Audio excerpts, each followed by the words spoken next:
Hello बच्चों, नया कैसे उम्मीद है दोस्तों। शुरू करते हैं क्लास। हम लोग पढ़ने वाले परासरण, परासरण दाब, अति परासरण, अल्प परासरण और प्रतिलोम परासरण पढ़ेंगे। पूरे वीडियो पर अंत तक बने रहेगा, मजा आ जाएगा। ये क्लिक करते हैं, शुरू करते हैं आज का क्लास। ये हमारे पास एक पात्र है जिसमें विलायक भरा हुआ है, शुद्ध विलायक है, और दूसरे पात्र में विलयन भरी हुई है। दूसरे पात्र में एक विलयन है और एक पात्र में शुद्ध विलायक है, और बीच में एक झिल्ली लगी। झिल्ली को कहते हैं अर्धपारगम्य झिल्ली, अर्धपारगम्य झिल्ली। ये शुद्ध विलायक है, ये शुद्ध विलायक है।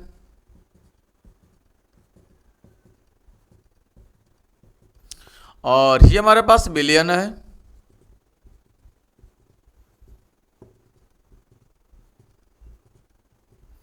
और ये आपके पास है अर्धपारगम्य झिल्ली, अर्ध पारगम्य झिल्ली।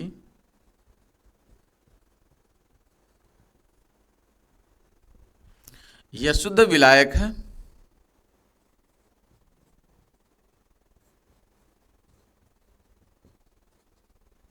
और यह विलयन है। विलयन।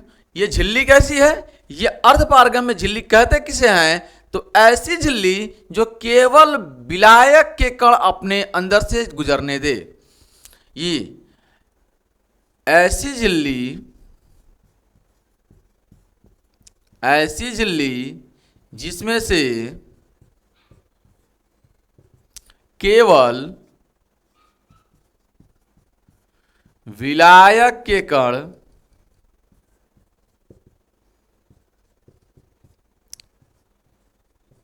गुजरते हैं। ऐसी झिल्ली जिसमें से केवल विलायक के कण ही गुजरते हैं, ऐसी झिल्ली को कहते हैं हम लोग अर्धपारगम्य झिल्ली।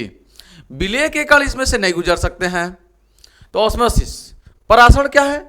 जब शुद्ध विलायक के कण से विलयन की तरफ प्रवाहित होते हैं, अपने आप जाते हैं, तो इस प्रक्रिया को कहते हैं परासरण। जब शुद्ध विलायक के कण अर्धपारगम्य झिल्ली से विलयन की तरफ अपने आप प्रवाहित होते रहते हैं, तो ऐसी प्रक्रिया को कहते हैं परासरण। और शुद्ध विलायक को दूसरे कैसे कह सकते हैं? दूसरे कह सकते हैं हम लोग तनु विलयन, और इसको सांद्र विलयन। तो जब तनु विलयन से शुद्ध विलायक के कण, जब विलायक के कण सांद्र विलयन की तरफ प्रवाहित होना शुरू हो जाते हैं, तो ऐसी प्रक्रिया को कहते हैं परासरण। और भी हम तरीके से कह सकते हैं, यहां पर सांद्रता कम है, यहां पे सांद्रता अधिक है। सांद्रता मतलब कितना इसके अंदर घुला हुआ है। तो यहां पे घुला हुआ है क्योंकि विलयन है, यहां पे घुला ही नहीं है, तो नथिंग के बराबर है। तो आप कह सकते हैं कि कम सांद्रता यहां पे है, यहां पे अधिक सांद्रता है। यहां पे क्या है? कम सांद्रता। और यहां पे क्या है? अधिक सांद्रता है। ठीक है। तो जब कम सांद्रता से विलायक के कण अधिक सांद्रता की तरफ, जब कम सांद्रता के विलयन से विलायक के कण अधिक सांद्रता के विलयन की तरफ प्रवाहित होना शुरू हो जाते हैं, तो ऐसी प्रक्रिया को कहते हैं परासरण। या इसी को तनु कह सकते हैं, इसको सांद्र कह सकते हैं। जब तनु विलयन अथवा कम सांद्रता के विलयन से अधिक सांद्रता के विलयन की तरफ विलायक के कण प्रवाहित होते हैं अर्धपारगम्य झिल्ली से, तो इस प्रक्रिया को कहते हैं परासरण। आइए नोट करते हैं। आइए डिफिनेशन ये है कि विलायक के अणु का कम सांद्रता के विलयन से, ये कम सांद्रता का विलयन है, तो विलायक के अणुओं का कम सांद्रता के विलयन से अधिक सांद्रता के विलयन की तरफ, अधिक सांद्रता के विलयन की तरफ, कम सांद्रता के विलयन से अधिक सांद्रता के विलयन की तरफ अर्धपारगम्य झिल्ली से,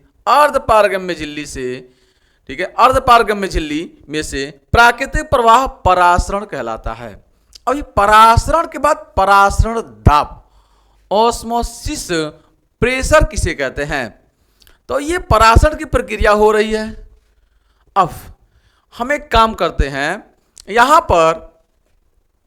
पर अतिरिक्त हम दाब लगाते हैं यहां पर, क्योंकि ये परासरण की जो प्रक्रिया हो रही है ना ये रुक जाए, तो ये हम परासरण की प्रक्रिया को रोकने के लिए ऊपर से दाब लगा रहे हैं।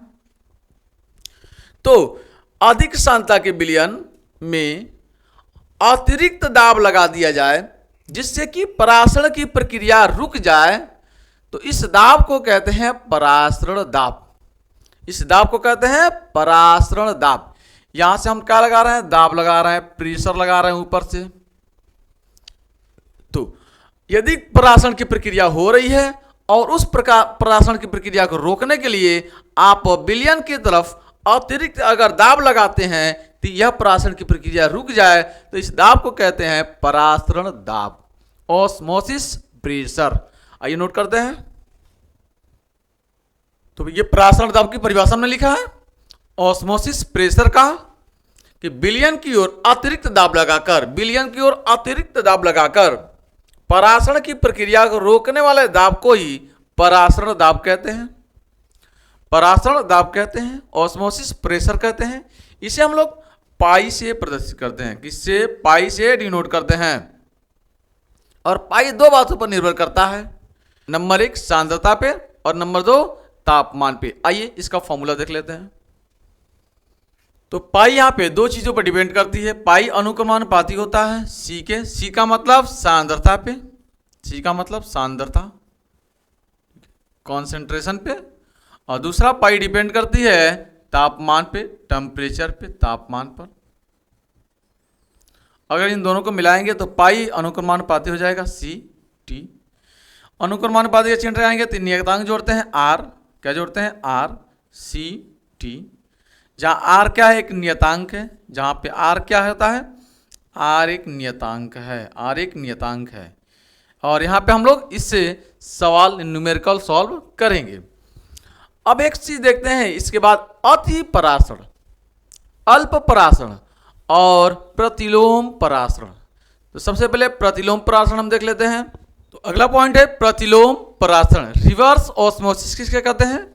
तो जब इस विलयन पर परासरण दाब से अधिक दाब लगा दिया जाए तो इस विलयन से विलायक के कण अर्धपारगम्य झिल्ली से शुद्ध विलायक की तरफ आना अगर शुरू हो जाए, शुद्ध विलायक की तरफ प्रवाहित होना शुरू हो जाए, यानी ये कंडीशन रिवर्स होना शुरू हो जाए, तो इसे हम कहेंगे रिवर्स ऑस्मोसिस, प्रतिलोम परासरण।